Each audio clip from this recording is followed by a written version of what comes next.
welcome to another episode of Home Drums, the podcast that's all about connecting with people across the Bajan diaspora who are reconnecting with their roots. I'm your host, Chrissy D. Today we're featuring Jene Webster, the co-founder of Only Champions, a buzzing entertainment group bringing Caribbean vibes to the USA. From his early days as a charismatic student athlete to more recent pursuits building Caribbean communities abroad, Jene's journey is one of talent, growth, and unmatched school pride. He's also a pro in the fields of digital marketing and project management with a deep passion for youth and sports. So come along as we reminisce about the good old school days, lifelong friendships, and the lessons that remind you why home drums beat first. Right now, we are on the stomping ground for Jene, the Christchurch Foundation School. So let's go find Jene.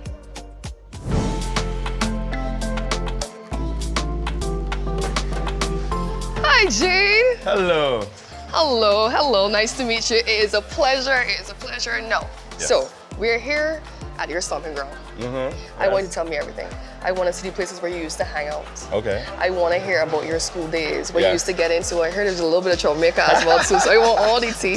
So let's go. Okay. Lead the way. So tell me first, it's like I heard you were into sports as well too. Yeah. So tell me a little bit about that. So I actually did, I ran track as well, played basketball and football. I was the captain of the football team. And so all throughout up to 4th form, I was across all through those sports. How does it feel to be back in this space once again? You know, it's a lot. It's like exciting and heavy because you're thinking about friends that you haven't seen in a while and just all the different things you got into. So like, I'm just happy to be back.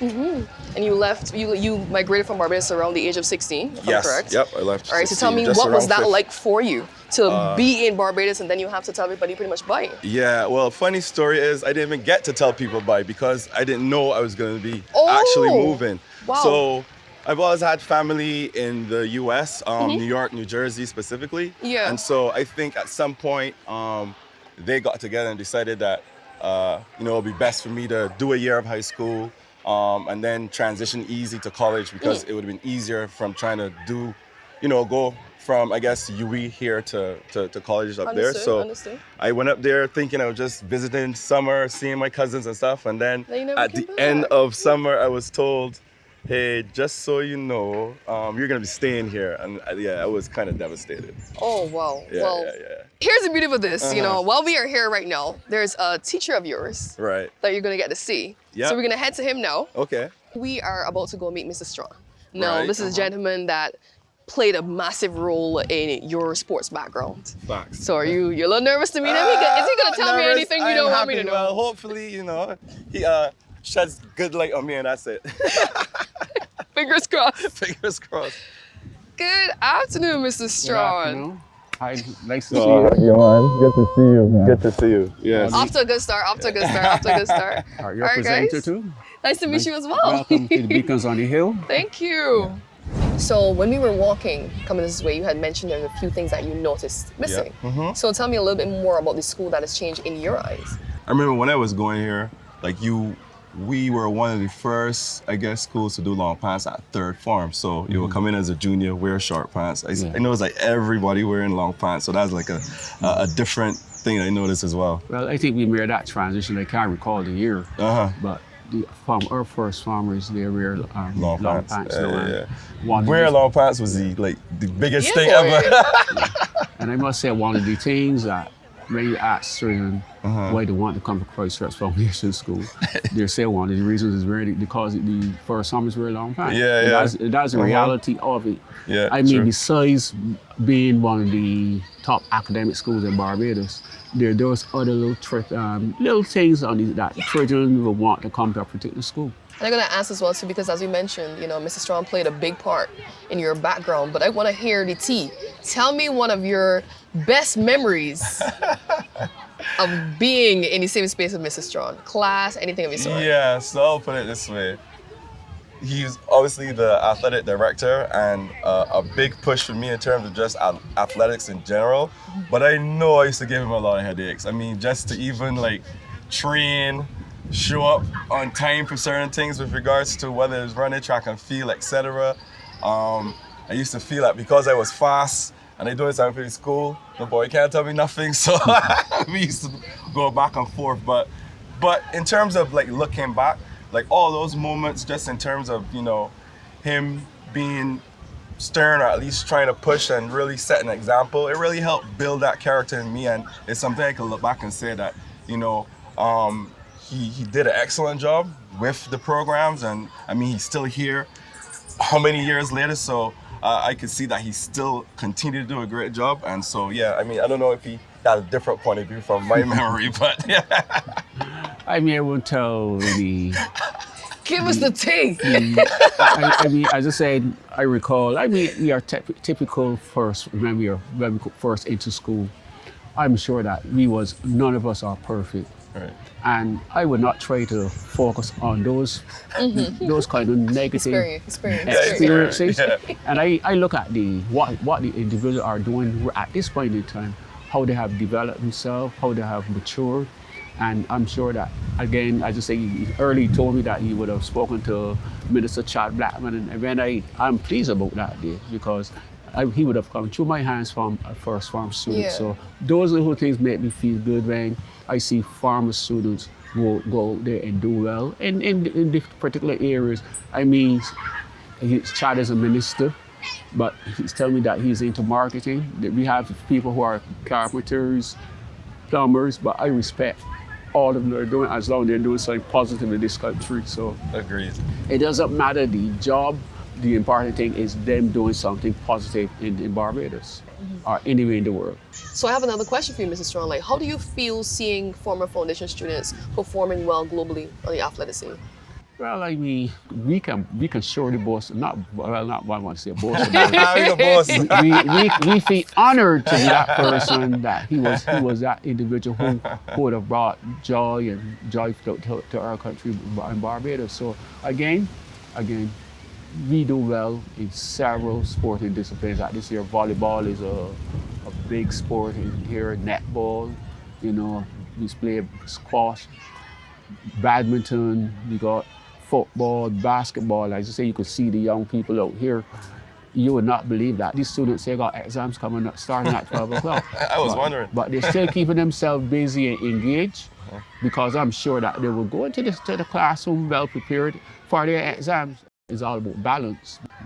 I love that. All right, so we're gonna move again, because you still got more around here you need to show me. And Mr. Straughn, thank you so much for your time as well. Problem. And anything you want to tell Gene before we move off? Well, I mean, I'm proud of this young man, and I would say he's been successful, and I mean, he would have learned his experiences here at the school and to take it into how he's developed and shape himself into an outstanding young man, and I'm proud of him. So Thank you. Sweet.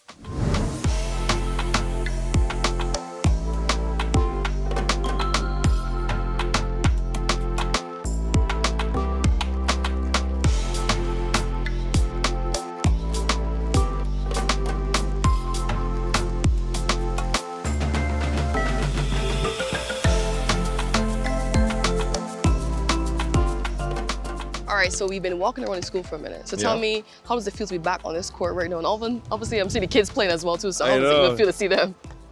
See? Yeah, that just threw me off a little bit, but I mean, it feels amazing, man, and you know, it just brings back a lot of memories, thinking about all the fun I had as a kid here. And some of these, you know, buildings look a little different, but even I think when I was younger, they seemed bigger than what they actually seem now. But it's just, you know, very cool to just see the kids around and you know, think about all the fun they had back then. Like Mr. Straughn mentioned, you know, the discipline it would have taken for you to be able to balance sports and school. How was that for you? I mean, the thing is, you know, it was something I always did, because even from primary school, I used to run, I used to play football. Okay, so, you know, coming here, yes, it was a little bit more stressful in the sense that, you know, you're from a scholastic point of view, you're thinking about academically what you need to study, what you want to take. And so there's a little bit more focus that needs to happen then. But, you know, playing sports was always, you know, a release, something that would help, you know, and I guess not really thinking about it then, but thinking back at it now, it probably was good that I was able to balance it and do those activities, because it made learning even easier, because you're letting out that aggression or whatever you have, and then you could kind of then realign and focus on school. Is there anything that foundation students around the world, so wherever they've traveled, whether they're here or if they're globally, is there anything that everybody can relate to? That one thing. Well, I would say we definitely have a lot of school pride, right? And so I think they definitely would always, because I find myself when it's into school sports time, like keying in, just trying to stay on top of like what foundation is doing, if we're gonna finish in the top. And so like I think that's something the normal for almost all of us. Yeah. Lovely, lovely. All right, let's keep moving. All right, so it's only fair that if we've come to your stomping ground, we're gonna use the path that you just take, right, which is this track. This treacherous track. I hear the foundation students talk a lot about this track. So I try to be careful. Yeah, for sure. But tell me, like, why did you used to take this track instead of taking these stairs? Yeah, well, it's just a easier way, in a sense, a quicker way to get down to Oystons. And yeah, it's just basically more so convenience than anything. I got you. So then when you get into Oystons, what was the next for you? Yeah, so it would be a bunch of my friends, or I guess whatever group that usually catches a bus into town. We will wait for a particular ZR van. I believe it was called Big Cheese. Karim was the driver. Wow. Yeah, because that would play the loud music and all the shakes and everything that as a youth you like. So we would wait for that particularly. Yeah. And then head into town and then make our way, to the next van and go in. Any special memories from walking through here with your friends? Well, a funny story is that there used to be a lot of monkeys just hanging out here, and some of them were very aggressive, and at points they're literally throwing mangoes and rocks at people, and so like one of my friends definitely got pelted. And yeah, the monkeys was literally like looked like they were laughing at us. So yeah. I love it. Honestly, right? I love like how your childhood in terms of school is filled with, yes, it's balanced, it's academics, but it's a lot of fun. A lot of sporty, randomness. So tell me something. If you had a time machine, is there anything that you would go back and tell your younger self? I think one thing that I would say to myself is try to enjoy the moments. Like I mentioned earlier that I wasn't even aware that I was going to be moving away at the time. Yeah. So I would have told the younger me, enjoy every moment, stop trying to grow up too fast, and just be a kid. That's beautiful. Yeah. That is beautiful. Is there any lesson that you would say that you learned during your school life that you've had to carry through? One thing is to just understand the sacrifice that have been made by my mom to put me through and just stay focused. I love that. I love that. All right. So our next location is really part of your childhood now. We're heading to your old neighborhood. You ready? I'm ready.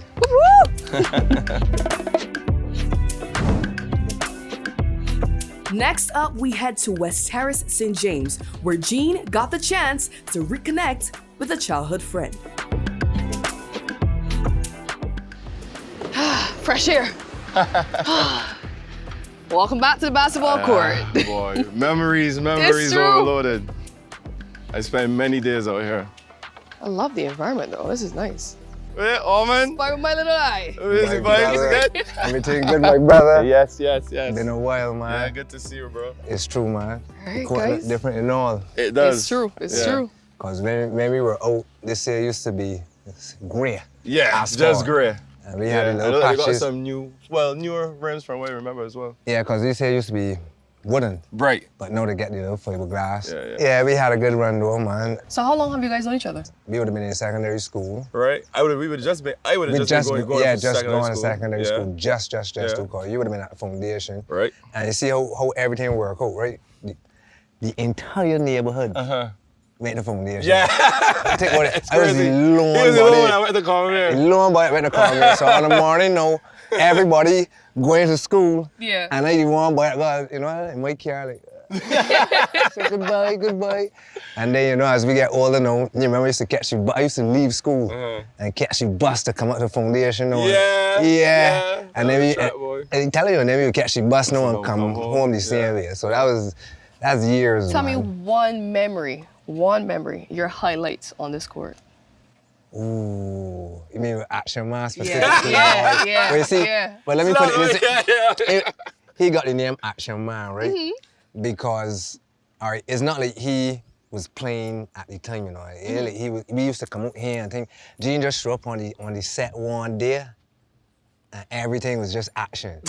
Just action. So they had a guy named Roger Walker that he still lived there too. Yeah, Roger. But Roger, no, he always used to support the youngsters, even though he was older. So Roger like, you, boy, bring action, man, boy, bring action. So we start calling him Action Man. We start calling him Web Star, you remember? And the thing is, we were playing from before, but he just come out of the blue. So that was what made it sporty. And then we had some games on this very court. Yeah. Remember when you had the inbound pass here, further here, Otto catch the ball and run down through here and hit the dunk for the game. You know? Yeah. So we had some like winning moments on this. Good times, man. Good times. It's years. It's at least 25, 30 years, for sure. For sure. I love the fact that you guys still have the bond. I love that. I mean, we still keep in touch over the years. Ultimately came with the court, with the talking, everything is connect. It's ultimately. Boy. I love that. Once I going to overseas and I gonna see him, or I know he can be in the area, I can touch my mind for sure. I love that. So like, how do you feel like just seeing everything that he is doing as well too? Like, how does the neighborhood feel about it? Man, listen, pride. If I could use one word, it's true because we watched this man from honestly. You remember the dog? You remember that? we watched this man from young, and you always had a drive too. So if it's one thing, everybody we went different directions, but the drive, whether it was sport, whether it was whatever, it remained intact, and you focus on it, you're narrowing on it, and you capitalize. You know, so it's pride, man. It's always good when you can see friends, and not just people you know, but friends that you share memories with, that, you know, become truly ranks with everything. And, you know, he been here for this years now, boy. Yeah, so now to come back now and see everything you're doing and think, man, that's why we always say, once you hear big man and you're doing something, you don't pull through. We coming through, and let me, I tell you, because we don't party like that, you know. But if action man ain't, it's action and we out and back. I'm not letting go that name. We action man. So glad to see you back and think, man, it's true. Lovely. And I gotta ask you, Jene, as well too, like, are there any lessons you took from basketball and brought it into business? Well, I would say like just being a team player, understanding that although you might want to do everything because let's say you think yourself as a perfectionist, you gotta understand when to delegate and work with other people and understand that they have people who might know something and do it better than you can, and just be willing to work with a team. So, which in basketball definitely teaches that from a team aspect. I love that. All right, so before we go, you at least gotta shoot some, man. Come on, man. Bruh. Pass it the ball. Listen, yes. I want a dedicated shooter. You can shoot me. I can rebound. I can rebound. You take it first, man. I can shoot from right here. Let me see where you go. I'm going to do that again. You're going to score for your camera. We can film till we get this in. Yeah. For sure. All right. I ain't that bad. Yes, I am that bad. There it is. That one's for the game. So it was great to meet Adrian. Get to see a sportier side of you as well too. This is fun. But now it's time to cool off. All right. So let's head to our next location. All right, let's go. Surprises are given on a journey of reconnection, and before we could head out, Jene ran into another one of his childhood friends and mentor, Damien. So we're getting ready to head to the next location, but what was it like to see Damien just now? That was a bonus. That was definitely a bonus. I have not seen him in probably 8 to 10 years, right? And so one of the ones from my childhood that like, he was actually probably 2 to 3 years older than us, so he always used to have like a lot of positive things to say in terms of like pushing us and guiding it, and even guiding us and even thinking back about things. And he was always like also in the sense that, you know, looking out for us and making sure that we stay positive and do the right thing. So yeah, it was really good to see him, and you know, at least now I can reconnect with him and stay in touch in the future. Love that.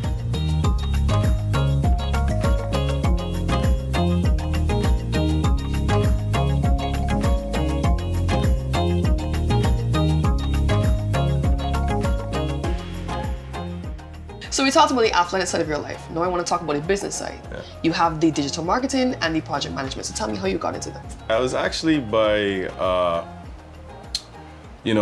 didn't set out initially like going for that. It just kind of happened. After I graduated, I went to school for business management and information systems, right? And so I wasn't necessarily too sure what I wanted to do, but I knew I wanted to be something with IT and tech. I started doing customer service for a company that did digital ads, and so that's kind of how I got into like digital marketing initially. I was just doing customer service, and then I learned on the job in terms of how to utilize marketing in general, and that's kind of how that went. Project management came a little bit later on in my career, so I would have done digital media marketing for like, let's call it 12 years, and went through different levels, from entry level, mid level to kind of senior, etc. And I just noticed that project management, is one of the skills that was very important to what we do, making sure that we're keeping on schedule with our client deliverables, and having someone that's able to wrangle everyone and keep them on task. So it's something that I also got certified in. Yeah. And then later in my career, it was just something that I just brought as another skill. And so right now, I do a lot of consulting, and one of the things that is helpful is when I bring to the table is not only the knowledge from actual hands on keyboards and executing the actual digital strategy, but also ensuring that what it takes to start a project from start and take it all the way to the end. So you're also the co-founder for an entertainment group called Only Champions. Yes. So tell me, how do you work in everything you learned into that side of things in the entertainment business? Yeah, I mean, it's pretty natural, because if you think about digital marketing and marketing in general, we do events, and we do a particular type of event in terms of the type of audience we're going after. So we're trying to focus on VIP type events where it's a little bit more exclusive as others. At least we try to be, and we try to come up with a lot of different ideas. But in order to do that, the marketing side of things obviously comes into play with regards to understanding how to just utilize social media to target the right audience, how to craft the right message.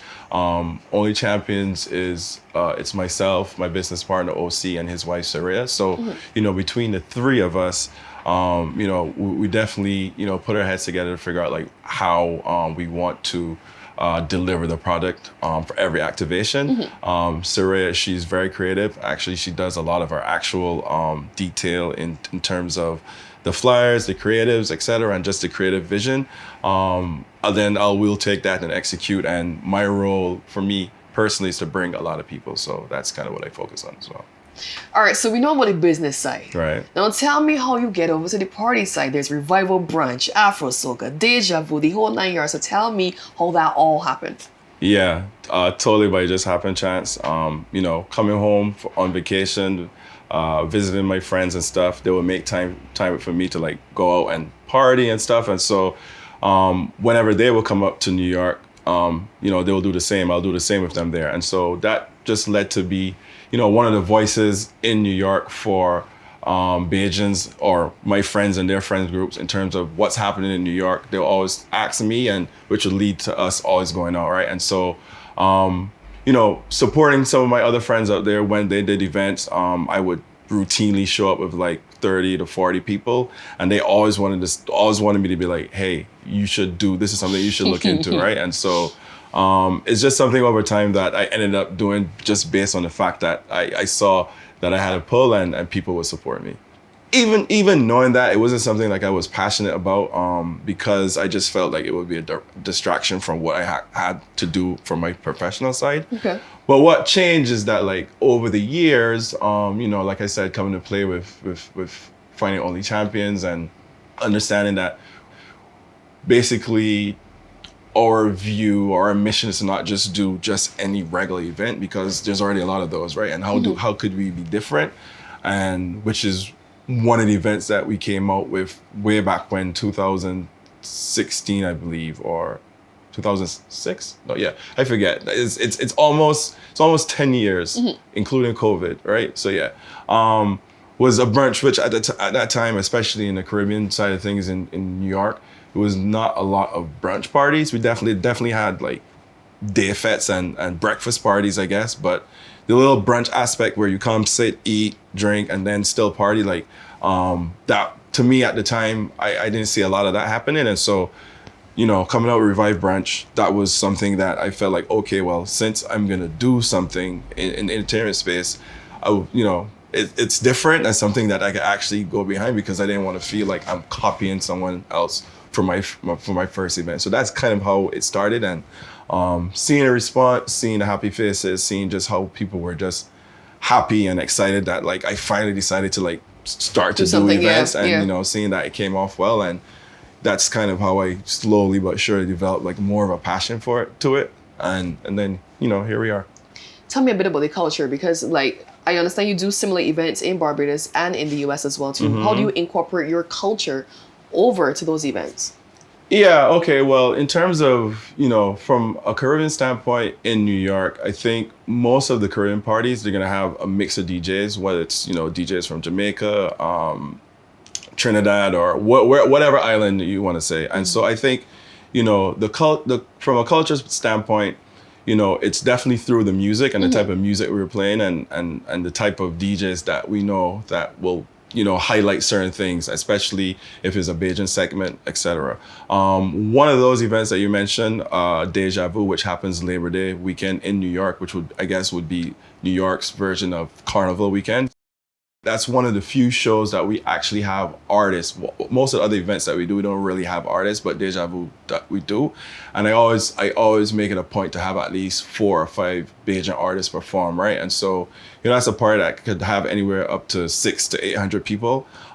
They're also sharing the stage with big names like Lyrical, Skinny Fabulous, and stuff like that. And so that was one example of like how I'm making sure that, like, you know, our culture specifically, you know, is highlighted on some of these events that we do.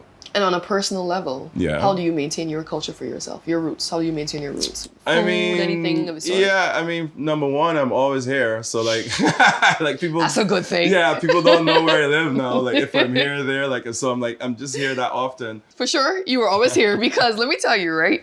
The We Gathering team actually saw photos of you at the very first We Gathering marquee event in St. Lucie. Okay. So tell me a little bit about that, you know, who you were there with. Yeah, I mean, I guess I'll start just kind of giving a plug to just the whole We Gathering movement, because, you know, when I was here around that time, just driving around, you would see the posters, the flyers, you would hear it on the radio. And so it's something that, like, you know, was on my radar. Mm-hmm. I can't tell you how many times I've ever been to St. Lucie, probably like once before this, right? And so like, you know, understanding that they was doing something there in Archers Bay, I had some friends and family who were actually flying in around the same time. And so for me, you know, it was my wife also was here, her parents was here, and I think for them, it might have been their first visit to Barbados, actually, my wife's parents. And, you know, I realized that the Regathering launch would be something that they could kind of experience some of our culture, and also, you know, get in a little party as well. And so like that was like the main reason, and they all had a great time. And when you return to Barbados, let me know, what is the one thing that you have to have every time you're here?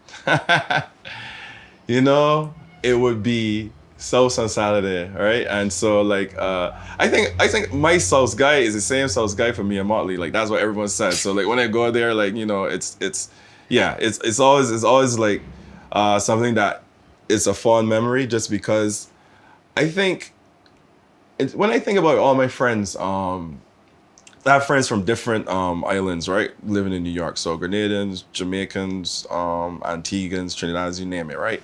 They don't do a lot of sauce, and they also don't do it the way we do it. And some of them, when they visit and they actually try this sauce and the pudding, like they're like, you know what I'm saying? Like, so it's something I definitely look forward to, because I cannot get it the same way how I get it when I'm overseas. And I gotta ask you one more question before we wrap up. Sure. All right. How would you say, being a Barbadian, growing up in Barbados, and then moving to the US, how would you say your roots contribute to your success today? That's a good question. I think right off the bat, I think the school system, at least for me, they do a really fantastic job of ensuring that, you know, you can read. I think we have one of the highest literacy rates in the Caribbean, right? Sure. So I was taught for a very young age, you know, what it is to be a proud Bajan. And, you know, I think there's a lot of components in that in terms of just all the different cricketers that came from here, all the different things we contribute from just an economic standpoint across the region, and some of the things that they're looking at us as leaders for, right? So taking that mindset and moving to New York, I think, you know, that definitely always stuck with me. I think what's also important is the willingness to learn and learn about other cultures. So understanding, having pride in where you come from, but being able to, you know, recognize other cultures and take them in and learn, which ultimately helped me to be successful as well. Beautiful, beautiful. If it's anybody watching you right now, you know, and they've been through the same background, the athletics, everything, is there any advice that you would give them if they want to be like you? Any youngsters that are watching right now? Well, I would say, I think, you know, you don't have to feel like you have to have everything figured out. I mean, when I left here, I didn't know what my life was going to be in terms of what will happen going to America. But I think if you're passionate about something, continue to be passionate about it. And yeah, listen and learn. I mean, at the end of the day, we all need to make our own mistakes, but it doesn't make sense making the same mistake that folks who have already been through it has, you know. So, you know, try to learn as much, stay focused, and be open and transparent with what you want. Because if folks are going to influence you based on their life experience, but you still need to be your own self. Beautiful, beautiful. All right, guys, so that was another episode of Home Drums. Gina, where you look at that camera right there, right? This one? Yeah. And then your most Bajan dialect, right? Say, come long home. Listen, to all the beautiful folks out there, we gathering, come back home. Come long. Oh wait, come long. I don't know what it's come long home, right? It's come long home? All right, well, come along home.